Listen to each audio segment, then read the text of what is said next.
Do you know what your top expenses are every month? I didn't until today. Stick around to hear all about them.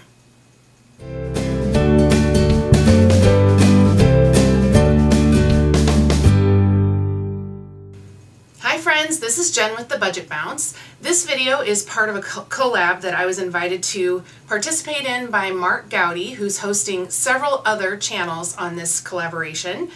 And so you will want to be sure to check out the other channels. When you're done here, check out their videos. They're all listed down below in the description box. And if you like what you see over there, consider subscribing. If you're here from one of the other channels, welcome. We are so glad to have you here in the Budget Bounce community, and we hope that you will consider subscribing. So let's talk about our top monthly expenses and how they're trending.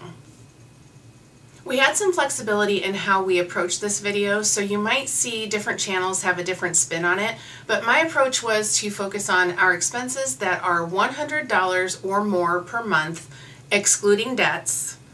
And so I'm looking at things that we will have regardless if we have debt or not. So today, 10 years from now, whenever, when we are debt free, we will still have these expenses.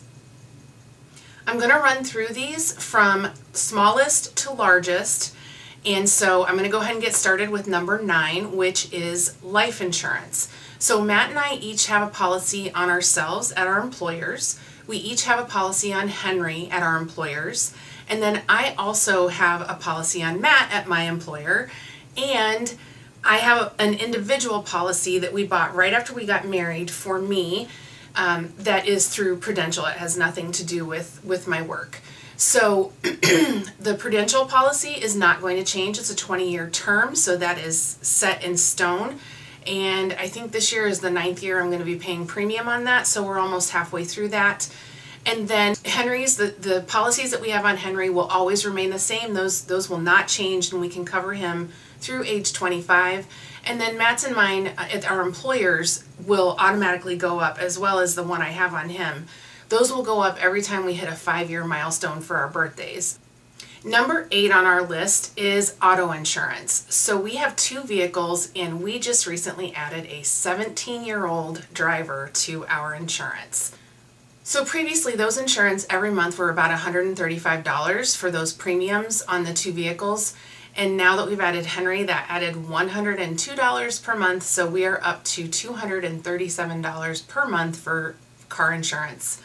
And that's not going to change for a while. He is a 17-year-old boy. The good news is we have safe driving records, and he has a B average or higher, so he gets the good student discount. And as long as we continue those things, we're hoping we'll be able to keep that in check. Number 7 on the list is flexible spending accounts, where we spend $240 per month. And that's actually lower than what we intended to spend. I am maxed out at $220 and change per month on mine at my employer, and it runs January through December. And then Matt's runs from July through June, so he's only doing $20 per month. When Matt has his open enrollment next June, he's going to enroll in $50 per month. So that'll take us up to about $225 and about $275 a month at that point.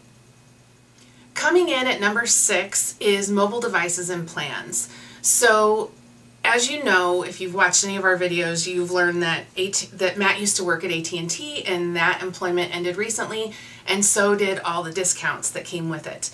When that happened, my parents decided to leave our plan and go find another one of their own. So they have now, this is the first month that we had a bill without them on it for several years. So our bill now that they have left is about $325. And that does include payments to devices themselves, to buy devices.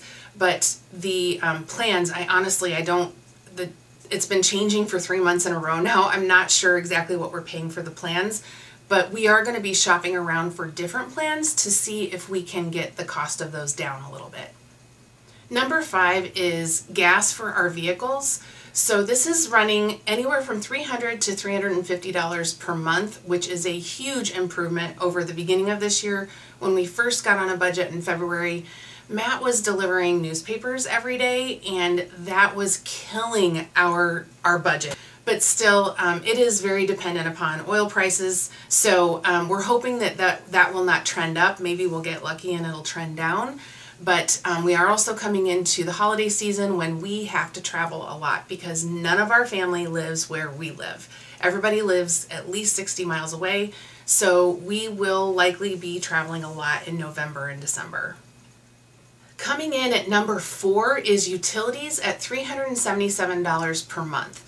Now I have more than one line item in my budget for this, but utilities as a whole from the separate providers, I'm including natural gas and electric, water, sewer, garbage, and recycling services. That's the last one. So put those together and those are $377 per month.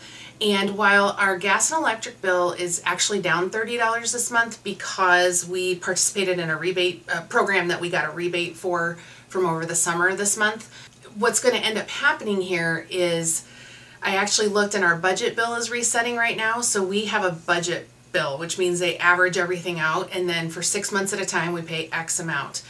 And that is going up by $10 a month, and I attribute that to the fact that we had people here in the house all day, every day over the summer, which normally Henry would be here, but Xanthi was here with the baby.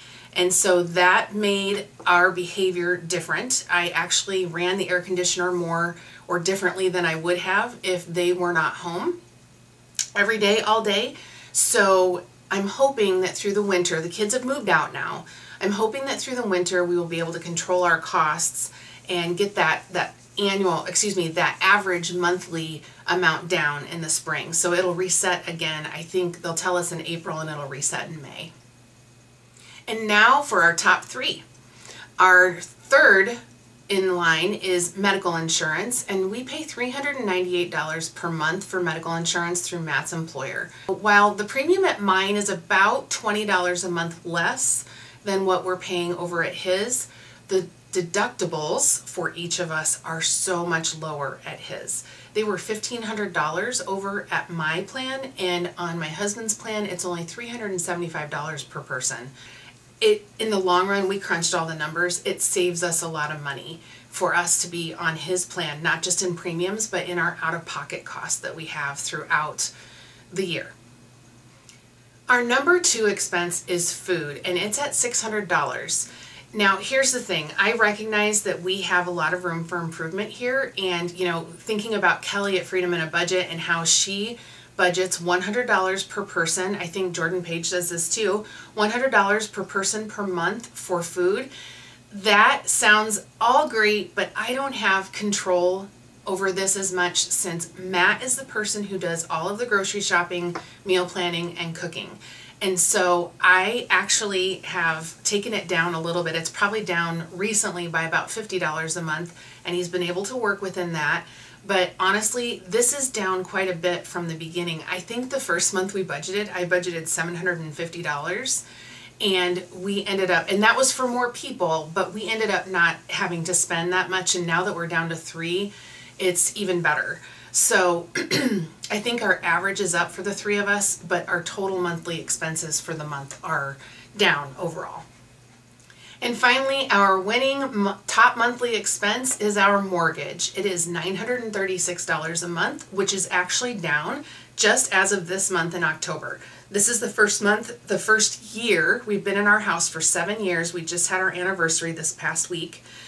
We have been here, and every single year the cost has gone up because the person who lived here was the person who built the house, and she was elderly and the taxes were frozen, and so they were very low. I think hers were around $1,100 a year, but when it reset, the timing of us buying the house was we paid a whole year of that $1,100, but then the next year when it reset for the younger owners, that'd be us, then it went to $3,000. That's what the taxes were for us. So our escrow has been in a negative every year, and it's been going up. They've been adjusting it every year and every year and every year. And this is the first year finally we caught up with it, and it's down. So $936 a month includes our loan payment, it includes our taxes and our insurance. And now as we move forward, I'm hoping that this will be a much smaller adjustment every year. If our insurance premiums go up, if our taxes go up, it'll just be a minor adjustment instead of some of the big hits that we took over the years. So those are our top 9 expenses that are all $100 or more each month. We will have these expenses even when we are debt-free. We can be financially independent, we can retire early, we can do all of those things, but we will still have these expenses every month. And of course we have a little bit of control over some of them, but they're likely going to remain our top expenses. My biggest revelation through all of this is that these top 9 expenses cost us $3,620 per month. That is 43% of our take-home pay. 43% for 9 line items. So when you look at the fact that we have like 50 other line items, and those 50 line items make up that 57%, but these 9 line items make up 43%. It's crazy. I'm really glad I got to do this video, because had I not been invited to this collab, I probably wouldn't have thought otherwise about doing this type of analysis. And clearly, the more we know about our money and how we use it, the better equipped we are to make smart choices with it. So that's all I've got for you this time. With that, I'll let you go. Until next time.